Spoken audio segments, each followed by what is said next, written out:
What is going on, guys? Today we have got Jude Bellingham here with his Phenom, 4-star, 5-star, 4-star, 4-star, high, 6-1 with the right foot. He has got a secondary position of a left mid, if you really wanted to. He then has leadership as his only trait, and in terms of stats, we've got pretty decent throughout. Like, nothing's really low. Pace is not necessarily the most incredible, but obviously a chem style can sort that out, and more than likely I can imagine a lot of people will say shadow, which they have, because obviously that pace going up +8 makes it into a 90 as well as 92 defending. Turns him into a 92 DM or 91 CM. The dribbling is obviously very kind of high and leveled. The passing, again, very good on the short and long. The free kick is what's taking that down, and he does have a good amount of positioning, finishing, and shot power on him. So in general, this card normally is fantastic whenever he gets a high version. I'm expecting big things from him, and if he does manage to go one step further than the quarterfinals, we could see a Jude team of the tournament most definitely in this finale. But let's jump into Jude and see if he is worth 1.0 15 million coins. If you're looking for coins, coaching, boosting service, head over to skycoach.gg. Go into your order now, make sure that you hit the promotional code, type in JT, and get yourself 10% off any services on skycoach.gg. Gonna see him pushing forward if we can here. What we're looking for, we can see that pass wide. That's a cracking... Wait, hold on a sec. Okay, we got it. I think. Oh, thank you. Jeez. Right, we get it back to him. Can we see that ball again? We was looking for this Salah ball, and that is what I remember from Jude every single time. Oh, he did get it, but the ball through, the long ball, the through ball over the top on the floor is normally absolutely insane for him as we find him running through here. Oh, we just get knocked off. Coming to the rescue here. Like I say, in terms of CDM qualities, with a shadow, you're definitely seeing somebody that can play that very versatile box-to-box role with having high on the defense, good on the shooting, as well as passing being absolutely elite. He is like the perfect box-to-box in terms of non-icon Hullet level. And he's always just steady to go through. We can see the Pele ball through. Oh, that's beautiful. Pele, little dink. Oh, and this keeper's made a absolute monster, but the defender's made an absolute mare. Literally, just call it Manchester United and just be done with it. Jeez. To Jude again. Little one to the side if we can. Naturally, just so agile. Look at that passing into Pele, who's gonna finish that off with an absolute thunder. The agility on Jude is what is really impressive. Being 6'1", I'm so used to players not necessarily having the greatest kind of movement, and Jude just defies that object. He is just absolutely brilliant with the ball at his feet. Obviously, the 4-star helps him, and whenever we've seen a 5-star version of him in terms of skill move or weak foot, you are laughing. Why on earth did he not outside of the foot that? And again, finding a Pele, little 1-2 if we can. Fake, over the top, still winning it. Still got it. Little spin inside if we can. Ah, that's good. It's overused. Like I say, in them sort of positions, you're not necessarily going to go for Jude every time there. Spin forward, little 1.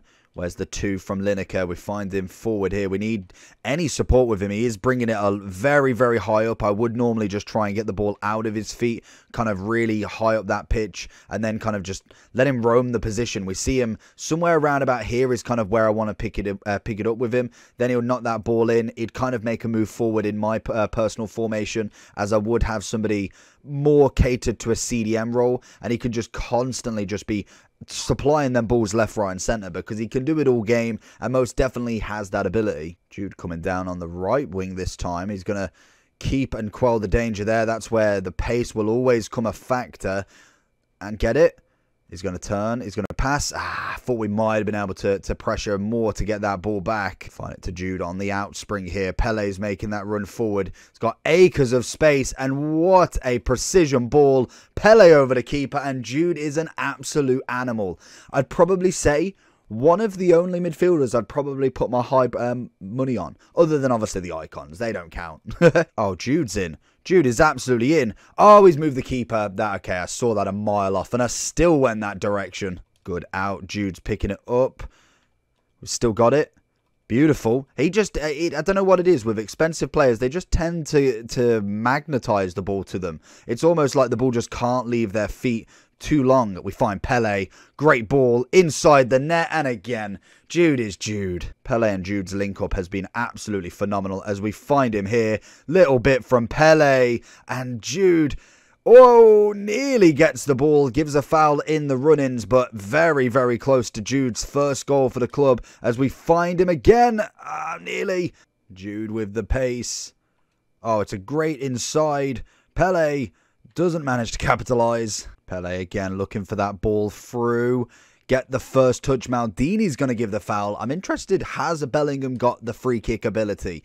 Gundogan's standing over it and we don't see him in the first lineup. So I'm going to say no.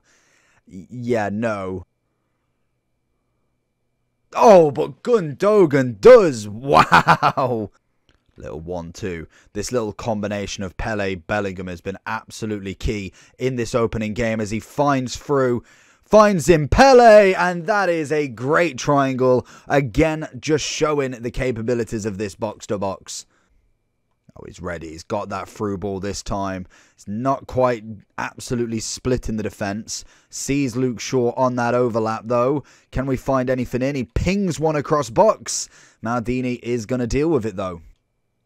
Oh, look at that. Oh, Salah's going to do... Oh, Salah. Very, very close indeed, but it's a beautiful ball to split again. So if we are going into the overall for Bellingham then, his price is coming in at is a whopping 981 now, so dropped about 40-ish K since obviously starting this. We've been going about 25 to 30 minutes, so obviously I could expect that. I feel like the market he probably has sold, yeah, it's sold quite a lot to be honest. Obviously to start with, it's going to be a bit more of an inflated price to get you them first owners, the ones that are very, very first on the market. So obviously some people will pay that, even if it does mean losing 100, 200k. I can imagine he will drop a little bit more still. I feel like the problem with this Bellingham in time is going to be if he does get any sort of FUT birthday, any sort of 5-star, 4-star, or even, dare I say it, a 5-5, this card's going to drop. So realistically, you want to hope that he doesn't get anything above this card for a long time, and if he does manage to get team in a tournament, he would definitely have to go through the quarters,